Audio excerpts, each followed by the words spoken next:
Esse hino que nós cantamos, eu achei interessante, a estrofe 4, ele fala: tal como estás, para filho ser, e o beijo paternal obter, sem dele nada merecer, por fé, venha Jesus.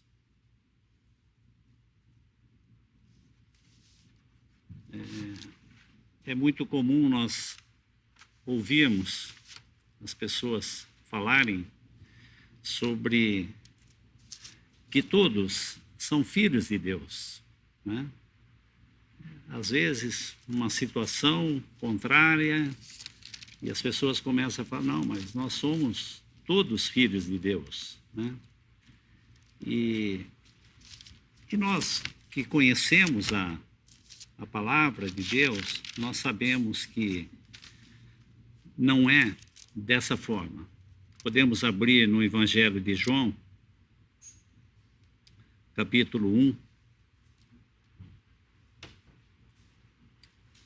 Evangelho de João, capítulo 1, versículo 12.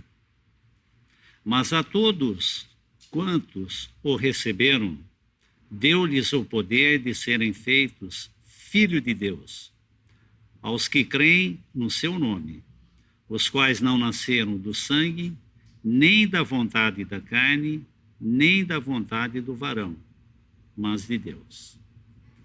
Então, esse versículo eu creio que é a chave para tudo, né? Então, nós podemos ser filhos a partir desse momento. Antes, criaturas. Então, são criaturas de Deus.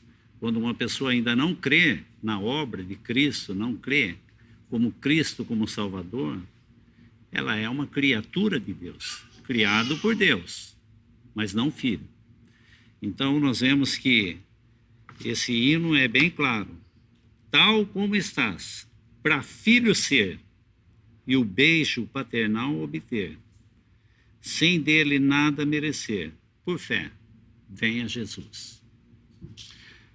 Eu estava pensando numa passagem em Jonas, e é muito comum quando nós falamos às crianças gostam muito de história, principalmente esse tipo de história, né, que tem um pouco de aventura, né, porque a gente vê, fala: puxa, mas como, né? Nós, como adultos, até pensamos: mas como, né? Nós ficamos indagando: mas como? Engoliu o peixe, ficou 3 dias, mas que jeito? Mas como? Mas como pode ser? Nós adultos, nós sempre ficamos questionando e perguntando. Mas quando você fala para uma criança, elas não ficam questionando. Por isso que na palavra o Senhor fala: se não vos tornardes como uma criança, não podereis ver o reino de Deus. Então nós vemos que uma criança, você fala, ela fica boquiaberta, elas gostam de ouvir histórias, né? Elas ficam delirando quando você conta uma história. E essa história de Jonas, ela é interessante. Nós falamos às crianças, né? Mostramos em figura. Quantas vezes os irmãos em escola dominical mostrou essas coisas às crianças, e elas realmente elas entram na história, elas conseguem mergulhar na história. E nós já, como adultos, nós já ficamos um pouco com o pé atrás, né? Mas, poxa, ficamos muitas vezes questionando: mas espera aí, que tipo de peixe? A palavra não fala que peixe que era, se era um tubarão, se era uma baleia, que tipo de peixe que era. Mas ela fala que era um grande peixe. Fala um grande peixe. Mas que diferença faz o tipo de peixe, né? Vai fazer alguma diferença se é uma baleia, se é um tubarão, o que for? A palavra fala que é um grande peixe. Agora, esse não é um tipo de história que foi escrita somente para coisa infantil. Para as crianças se divertir, porque é uma historinha bonita, né? Olha que engraçado, aí veio e faz aquela encenação, tudo. Mas nós vemos que isso aí, ela está relacionado também com o Evangelho. Então, nós vemos que quando o povo pede um sinal, o Senhor já refere, fala, nenhum sinal será dado, senão o sinal de Jonas. Como Jonas teve 3 dias e 3 noites dentro do grande peixe, assim importa que o Filho do Homem também esteja no seio da terra 3 dias e 3 noites, né? Então, nós vemos que é uma história que tem um fundamento, é uma história que está registrada aqui, e tudo que foi escrito é para o nosso ensino, ela foi escrito. Então, nós temos que sempre aprender dessa maneira e ver que aqui nós vamos ver um homem que ele está, de uma certa forma, fugindo da responsabilidade daquilo que Deus queria que ele fizesse. Nós vemos que Deus, ele utiliza homens fracos, pecadores, para se pregar no Evangelho. No entanto, nós vemos que cada semana aqui é pedido a um irmão que fique à vontade para trazer essas boas novas. E nós temos que confessar que nós sempre ficamos um pouquinho esperando que o outro faça. Vamos esperar, quem sabe o outro. Quando o outro faz, puxa, ele foi, né? Que beleza, ele foi, fiquei livre, né? Parece que nós temos um pouquinho de Jonas, né? Parece que nós não queremos muita responsabilidade. Por quê? Porque muitas vezes pode ser que no nosso dia a dia, ou a nossa consciência, ou qualquer coisa assim, nós olhamos para nós e falamos, puxa, mas eu não estou capacitado para fazer isso. Mas quando que eu vou estar pronto para fazer isso? Quando que alguém vai estar pronto? Então eu vejo que o nosso irmão Márcio sempre coloca no grupo, né, pedindo aos irmãos, e cada um de nós temos que confessar que nós ficamos esperando e torcendo para que o outro faça. E quando o outro faz, a gente regozija, que bom, que benção, bom, tal, né? É assim que nós temos que confessar isso. E Jonas, nós vemos que o Senhor convoca Jonas para essa pregação, mas ele não queria, porque ele era um judeu e essa pregação era para os gentios. E ele, conhecendo e sabendo que Deus é um Deus de graça, um Deus de misericórdia, falou, puxa vida, eu vou lá, vou pregar, esse pessoal vai se converter e Deus não vai exterminar esse pessoal. Então ele acaba fugindo, né, e querendo sair da presença de Deus. Então vamos ler um trechinho aqui no livro de Jonas. Vou ler só o primeiro capítulo, depois a gente vai comentando alguma coisa. Capítulo 1, versículo 1. E veio a palavra do Senhor a Jonas, filho de Amitai, dizendo, levanta-te e vai à grande cidade de Nínive e clama contra ela, porque a sua malícia subiu até mim. Jonas se levantou para fugir de diante da face do Senhor para Tarsis. E descendo a Jope, achou um navio que ia para Tarsis. Pagou, pois, a sua passagem e desceu para dentro dele, para ir com ele para Tarsis, de diante da face do Senhor. Mas o Senhor mandou no mar um grande vento e fez no mar uma grande tempestade, e o navio estava para quebrar-se. Então temeram os marinheiros, clamava cada um ao seu Deus, e lançavam ao mar as suas fazendas e que estavam no navio, para aliviarem o seu peso. Jonas, porém, desceu ao lugar no porão, se deitou e dormia um profundo sono. E o mestre do navio chegou e disse a ele, que tens, dormente? Levanta-te e invoca o teu Deus. Talvez assim Deus se lembre de nós, e para que não pereçamos.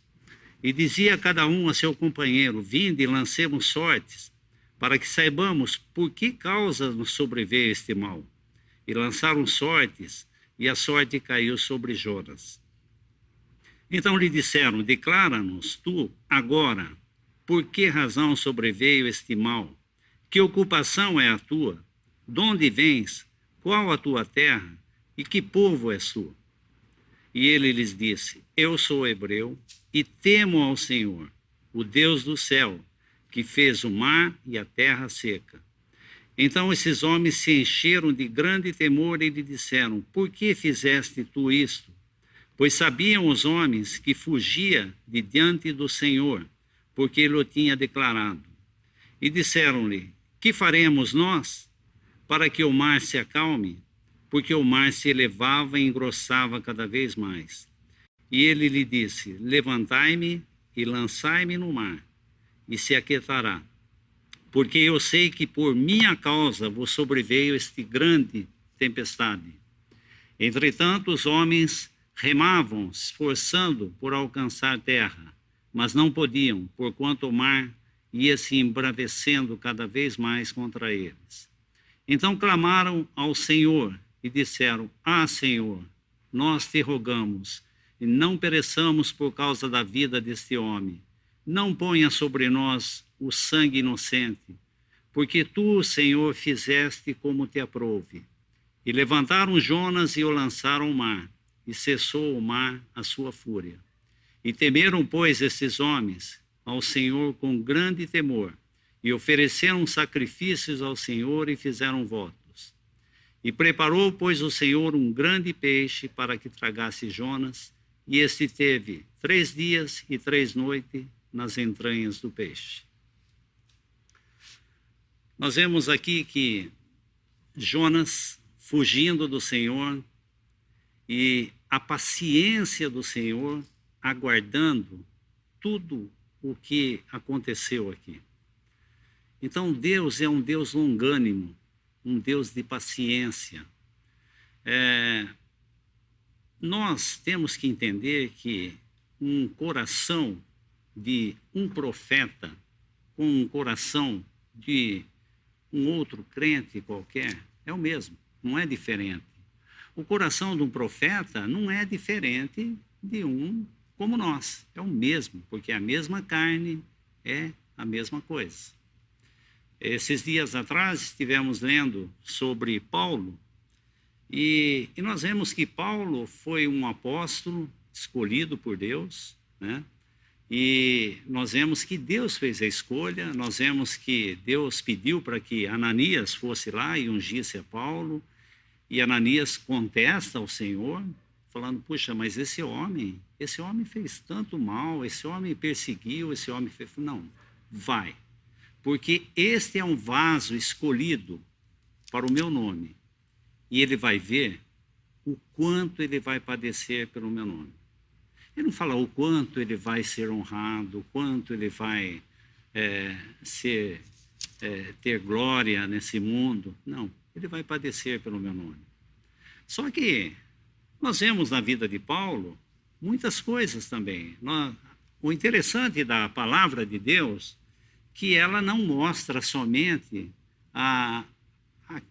os altos das pessoas, ela mostra também a queda. Por que a palavra faz dessa forma? Quão diferente de outros livros que você lê, o autor e fala: puxa vida, eu jamais vou chegar nesse nível. Por quê? Porque só mostra coisa boa. Mas a palavra de Deus, quando você lê, você olha e fala: mas puxa, mas como? Quando você vê a vida de Davi, fala: puxa vida, mas como? Como que Davi chegou nesse ponto de cometer um adultério? Como que Davi chegou nesse ponto de cometer um assassinato? Como que Davi fez tudo isso, tendo tantas mulheres? É o coração natural de cada homem. E Deus é fiel. Então não é porque o homem é infiel, mas Deus permanece fiel. Só que a diferença, nós vemos que a palavra fala assim: tudo que o homem semear, ele vai colher, né? Então isso serve para crente e serve para incrédulo. Então Deus não faz distinção. Então nós vemos que muitas vezes nós podemos aprender as coisas de Deus por ouvir. E outras vezes nós temos que aprender por meios de quedas. Então, Deus, ele vai ensinar. Então nós vemos que aqui ele tinha que ensinar para Jonas. Jonas ia aprender dessa maneira, uma maneira mais difícil. Ele ia sofrer. Mas nós vemos que Deus, Deus ele jamais desiste dos seus. Ele faz com que haja arrependimento. E custe o que custar, ele vai fazer isso. E nós vemos aqui no capítulo 2 que Jonas orou ao Senhor. Capítulo 2, versículo 1. E orou Jonas ao Senhor, seu Deus, das entranhas do peixe. Existe lugar para orar? Existe lugar para orar? Muitas vezes as pessoas pensam, falam, puxa, mas se eu tivesse num lugar calmo, tivesse num lugar tranquilo, ou numa igreja bem assim, eu poderia orar, eu ia sentir melhor. Eu fico pensando como que Jonas orou, com aquelas algas enroladas na cabeça, naquela condição, né? Então, nós podemos orar em qualquer situação e o Senhor vai ouvir. Ele não vai esperar que eu esteja numa posição muito boa para poder orar. Em qualquer situação, nós podemos orar, né? Podemos orar dirigindo o nosso carro, em qualquer situação, em pensamento e qualquer situação. E nós vemos aqui que, nesse capítulo, é dito aqui que Jonas orou por várias vezes. Nós vemos no capítulo 1, versículo 14, aqueles homens clamando, né, por Jonas. Versículo 14, fala, então clamaram ao Senhor e disseram, Senhor, nós te rogamos que não pereçamos por causa da vida deste homem. Não ponha sobre nós o sangue inocente, porque tu, Senhor, fizeste como te aprouve. E depois no capítulo 2, versículo 1, nós vemos Jonas orando ali dentro do grande peixe. E depois no capítulo 3, versículo 8.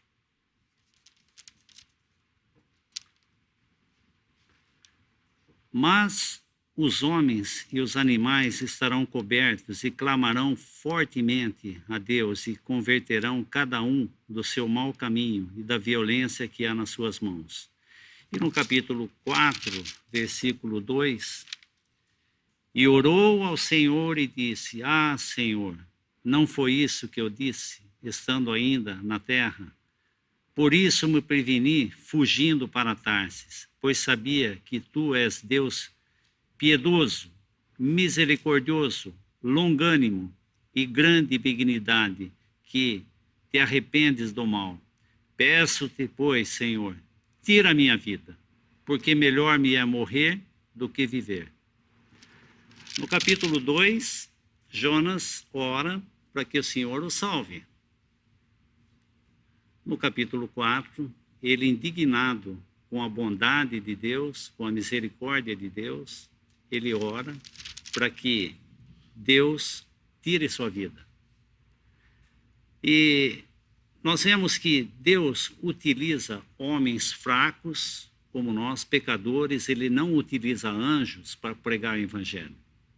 Por quê? Porque os anjos não podem conhecer esse arrependimento. Não há arrependimento para anjos, mas para o pecador há arrependimento. Então nós vemos que aqui, Jonas, ele tem todo esse trajeto agora para correr e fazer aquilo que seria muito mais fácil. Ele teve, assim como o povo no Egito, uma jornada que seria bem curta, tiveram que rodar 40 anos ali no Egito, ser ensinado por Deus e aprender muitas lições ali. Então, muitas vezes, acontece conosco também. Deus nos chama para algo e nós queremos fazer a nossa vontade, a nossa maneira, e temos que aprender certas lições. Essa semana tivemos vendo, podia dar uma olhadinha em Atos.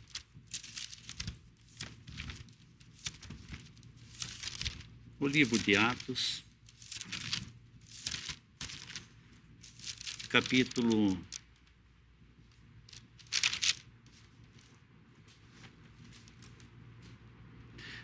23. Esse livro de Atos é interessante porque, como nós falamos, Paulo, um apóstolo escolhido por Deus, mas nós vemos que, nos capítulos anteriores, Paulo foi advertido para que ele não fosse para Jerusalém. Deus utilizou os irmãos para falar para Paulo e ele não ouviu. Deus utilizou Ágabo para falar para Paulo, ele não ouviu. E ele acabou fazendo a sua própria vontade, porque a palavra registra no seu espírito, em letra minúscula. E nós vemos que Paulo, ele tentou de várias maneiras convencer os judeus, porque ele tinha um coração para os judeus. E ele tentou de várias maneiras convencer os judeus e ele não conseguia nada. Nós vemos que quando a multidão se juntou, ele acabou falando para os hebreus em língua hebraica, foi permitido que ele falasse, ele falou que, numa ocasião, ele falou que ele era judeu, depois ele, quando era favorável, ele falou que era romano, não que ele não fosse, ele era também. Então, quando era favorável, ele usava de uma posição.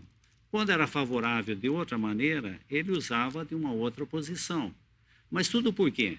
Porque ele estava indo, fazendo a sua própria vontade.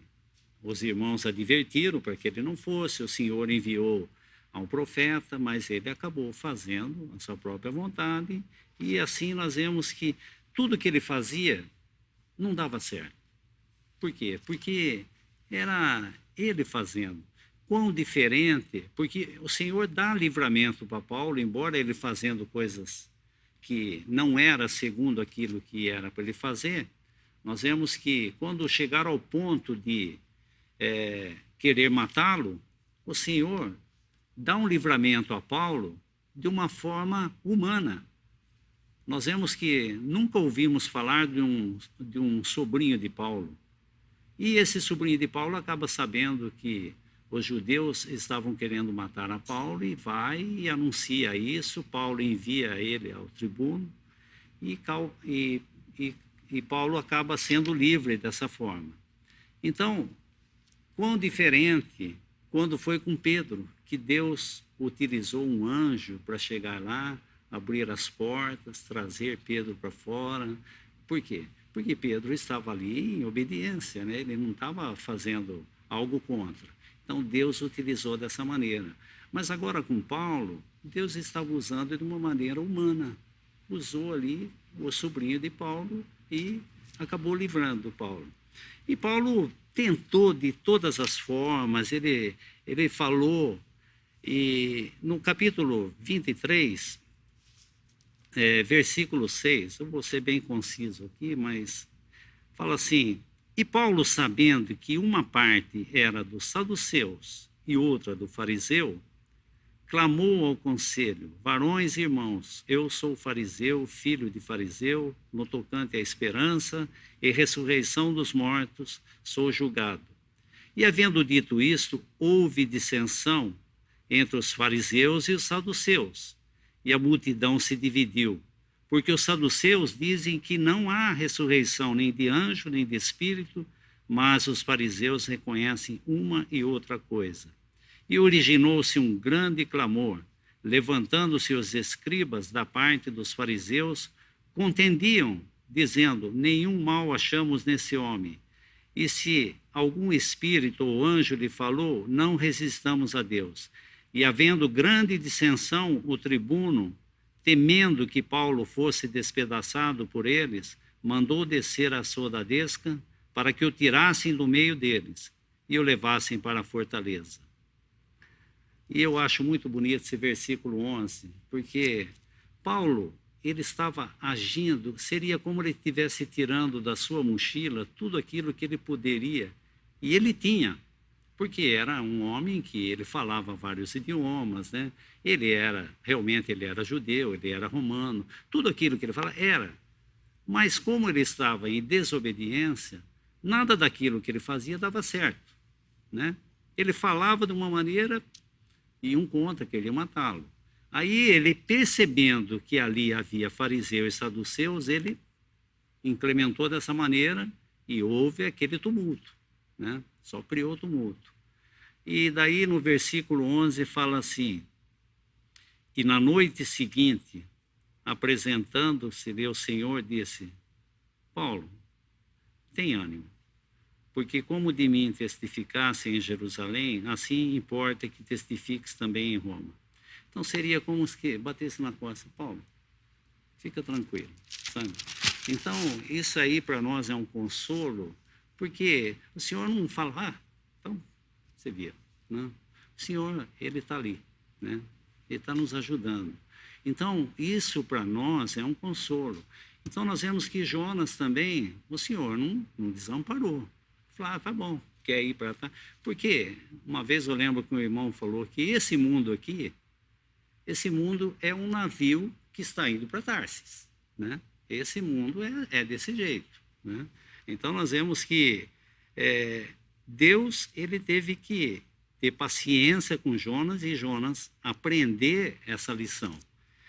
E uma coisa que eu achei interessante, que um irmão narra sobre essa questão de Jonas, é que ele não precisou falar muitas palavras para que esse povo se convertesse, né? Muitas vezes nós achamos que, por nossa habilidade, por nosso testemunho, nós vamos convencer as pessoas. Paulo estava falando, deu o testemunho da sua vida, falou de toda a sua vida, até o ponto que eles falaram: Paulo, para. Essas letras estão deixando você meio doido. Para. Não aguentavam mais ouvir.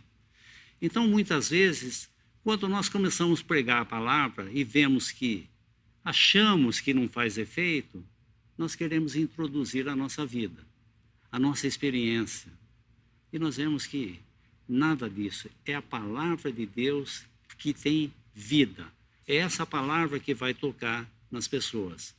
Então, quantas palavras Jonas teve que falar para que esse povo se convertesse?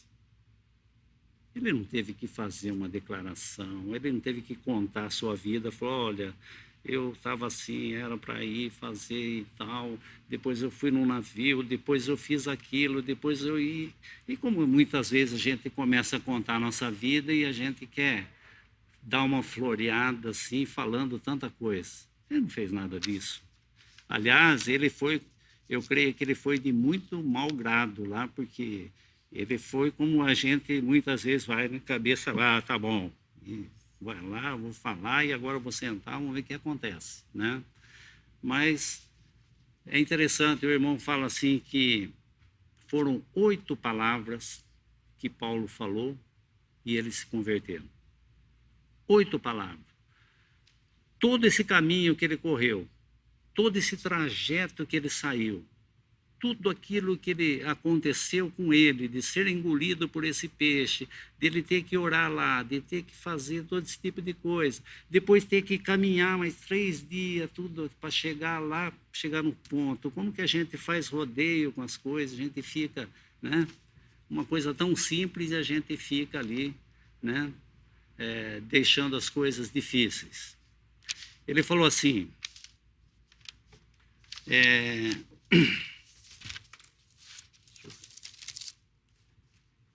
ainda e 40 dias e Nínive deve ser subvertida.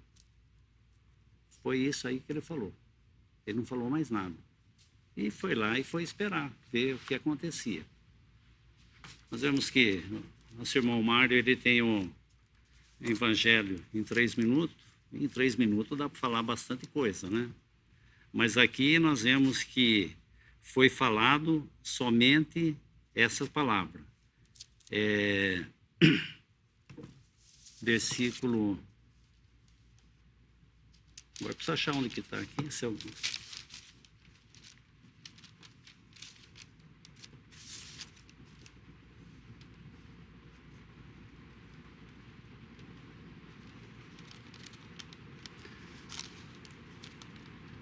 Capítulo 3, versículo 4. E começou Jonas a entrar pela cidade a caminho de um dia, e pregava e dizia, ainda, e 40 dias, e Nínive será subvertida. Acabou, não precisa falar mais nada. É interessante, né, que... O que Paulo teve que falar para aquele carcereiro? Crê no Senhor Jesus e será salvo, tu e tua casa. O que foi dito para Naamã? Vai, mergulha 7 vezes no Rio Jordão e ficará limpo. E nós vemos que o homem não gosta desse tipo de coisa, porque é muito simples. Quando você prega o Evangelho e fala, crê no Senhor Jesus e será salvo. Ah, mas só isso? Só isso. Só isso para você, né? Mas para o Senhor custou muito. Para o Senhor custou a vida do seu filho. Para o Senhor custou ele sofrer na mão de um Deus justo. Para o Senhor custou ficar ali naquelas trevas onde ele sofreu, se fez trevas sobre toda a terra. E você fala, só isso é para você, porque o Senhor sabe que se ele pedisse mais, você não faria. E agora, ele pedindo menos, você também acha que é muito pouco. Então, nós vemos que aqui, o Senhor, com essa paciência com Jonas, para que ele fosse a Nínive e pregasse. E esse povo, eles se arrependeram. Versículo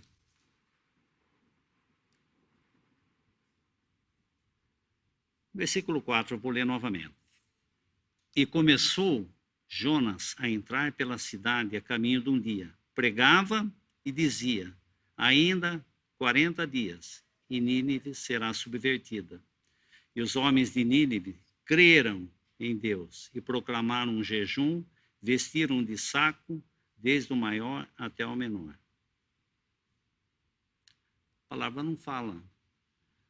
Creram em Jonas, naquilo que Jonas falou.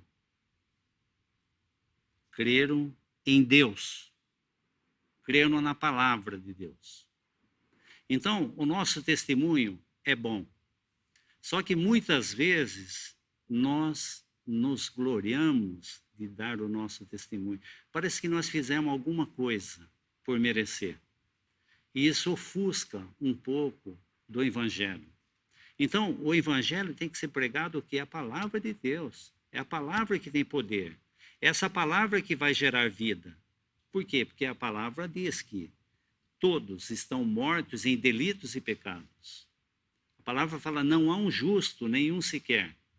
Todos extraviaram e destituídos estão da glória de Deus. Isso que a palavra fala. Então nós vemos que não tem outro caminho.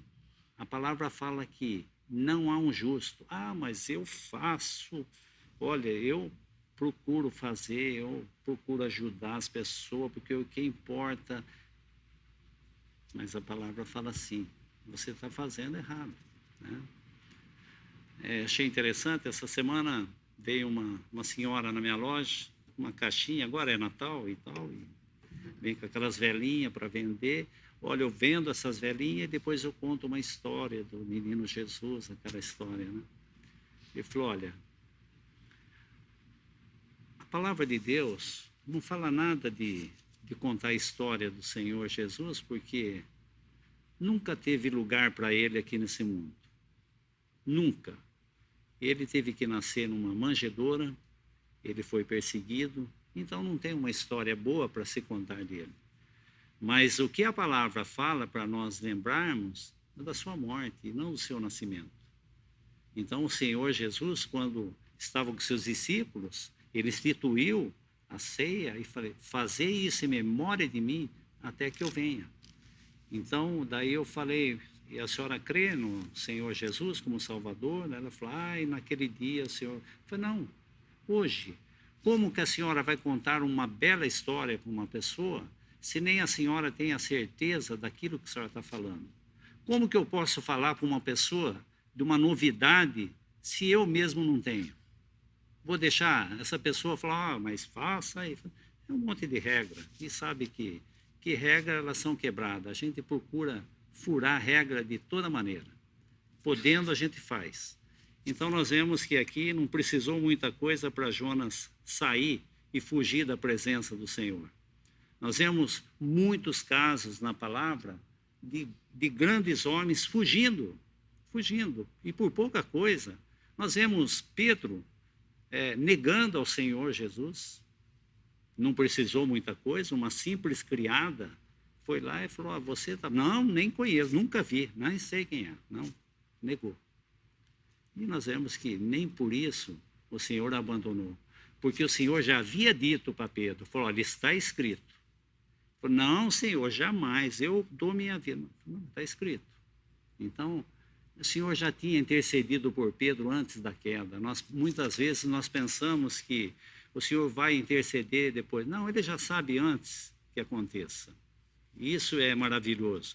Então, esse é o Deus que nós podemos ter. Esse é o nosso Pai que nós podemos ter. Mas que maneira? Crendo no seu Filho como seu único e bendito Salvador. Então, nós vemos que agora Jonas vai e prega a esse povo e eles se arrependem, né? E se vestem. Versículo 6.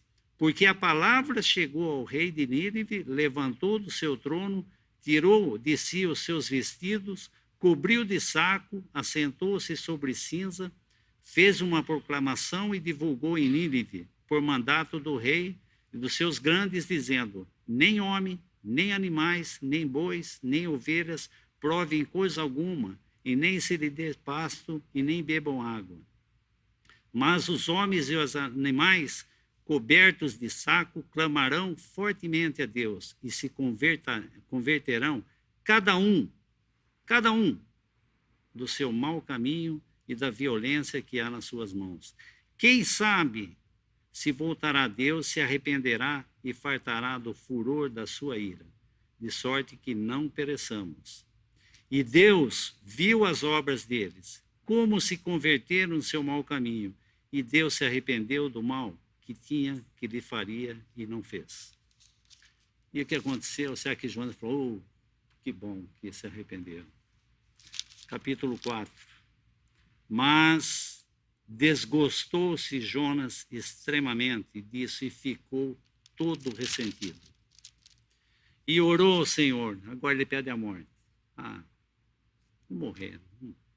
Nós vemos que Elias, depois de uma grande vitória, matando os profetas de Baal, quando ele foi ameaçado por uma mulher, Jezabel, o que acontece? Ele foge, vai para a caverna, fica lá e fica todo ressentido. E Deus vai atrás. Elias, o que está fazendo? Senhor, só fiquei eu, aconteceu isso, aquilo. Então nós vemos que nós somos assim. Nós achamos que é só nós, mas o Senhor tem o seu povo. E nós somos assim, de altos e baixos. E por isso que nós temos que viver sempre com a boca no pó. Por quê? Porque Deus é misericordioso, é nosso Pai, Ele sabe que nós somos. Esses dias eu vi uma figura, eu achei muito interessante. Tem um um senhor, um velhinho, e ele está com o remo assim no barco e tem uma menininha junto. E a menininha está lá com a mãozinha no remo, assim, como que ajudando ele a remar esse barco. Mas, na realidade, é ele que está fazendo toda a força. Mas a menina está com a mãozinha ali e ela está toda contente porque aquele barco está andando e ela está achando que o barco está andando porque ela está ajudando. Eu creio que Deus também, Ele quer dessa maneira que nós colocamos a mão no remo. Mas é Ele que está fazendo todo o trabalho. É Ele que está cuidando de tudo. E Ele quer que nós tenhamos o privilégio de colocar a mão nesse remo e ser participante com Ele dessas coisas. Deus pode fazer as coisas sem nós, mas Ele não quer. Nós vemos que Ele quer participar. Nós vemos que quando o Senhor Jesus foi ressuscitar Lázaro, estava uma pedra lá. O Senhor não tinha poder para pegar naquela pedra, fazer rolar e sair? Não, Ele tinha. Mas o que Ele faz? Tirar a pedra. É algo que o homem pode fazer.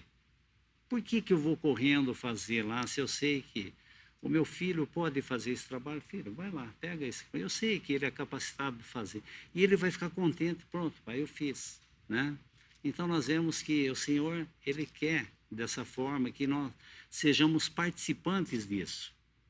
Mas voltando à nossa história de Jonas, para terminar, nós vemos que ele fica muito ressentido e o Senhor tem que mostrar para Jonas o quanto existe de mal no nosso coração.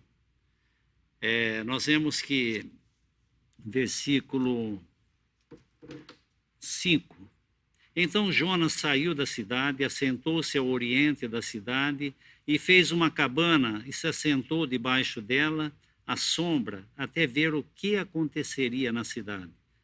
E fez o Senhor Deus nascer uma boboreira, que subiu por cima de Jonas, para que fizesse sombra sobre sua cabeça, a fim de o livrar do seu enfado. E Jonas se alegrou em extremo por causa da boboreira. Mas Deus enviou um bicho no dia seguinte, a subir da alva, o qual feriu a boboreira e essa secou. E aconteceu que, aparecendo o sol, Deus mandou um vento calmoso e oriental, e o sol feriu a cabeça de Jonas, e ele desmaiou e desejou com toda a sua alma morrer, dizendo: melhor me é morrer do que viver. Então disse Deus a Jonas: é caso razoável que assim te enfades por causa da boboreira? E ele disse: é justo que me enfade, a ponto de desejar a morte. E disse o Senhor: tiveste compaixão da boboreira, que não trabalhaste, nem fizeste crescer, e que numa noite nasceu e numa noite pereceu. Não hei eu de ter compaixão da grande cidade de Nínive, que estão mais de 120.000 homens, que não sabem discernir entre a mão direita e a esquerda, e também dos animais. Então nós vemos que ali, quando está falando dessa forma, né, de que não sabem discernir entre a mão direita e a esquerda, eu creio que está se tratando de crianças também, né?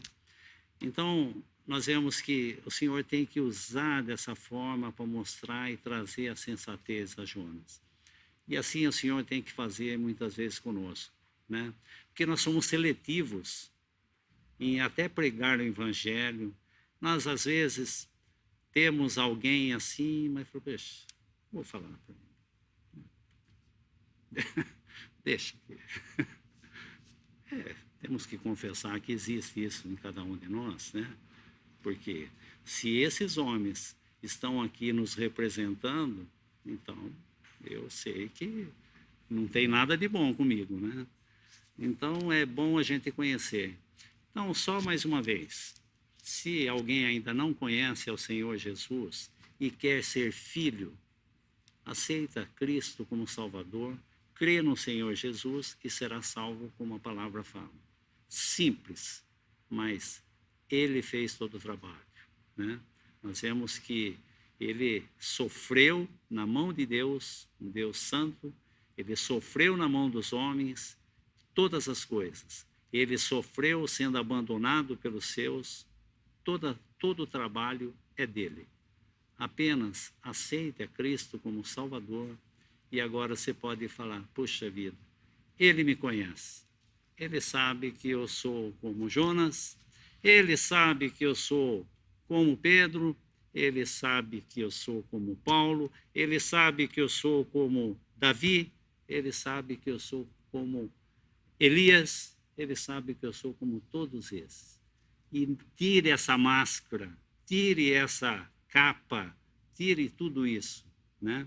Tudo aquilo que pode mostrar que você é puro. Você não é nada disso. Se humilhe diante dele e creia nele e você vai estar limpo e livre e poder fazer esse serviço e colocar a mão nesse remo e falar, e deixa ele remar e eu só vou ficar com as mãos ali e ele vai dirigir. Podemos dar graça pela sua palavra. Nosso Pai, nós damos graças por esse privilégio de poder anunciar a tua palavra. Agradecemos, Pai, por tu teres essa grande misericórdia, esse amor tão grande, ao ponto de enviar o teu Filho a vir a esse mundo e fazer um único sacrifício. Agradecemos também por esse evangelho que está sendo pregado em tantos lugares. E a tua palavra possa ter impacto no coração dessas pessoas, assim como esses de Nínive, que creram em Deus. E cada um possa crer também individualmente, tu possa fazer essa obra. Nós agradecemos pela tua palavra, recomendando que aqueles que já são salvos possam também ser fortalecidos em saber que estamos em boas mãos. Podemos descansar nesse bendito Salvador. Damos graças nesse nome bendito do Senhor Jesus Cristo. Amém.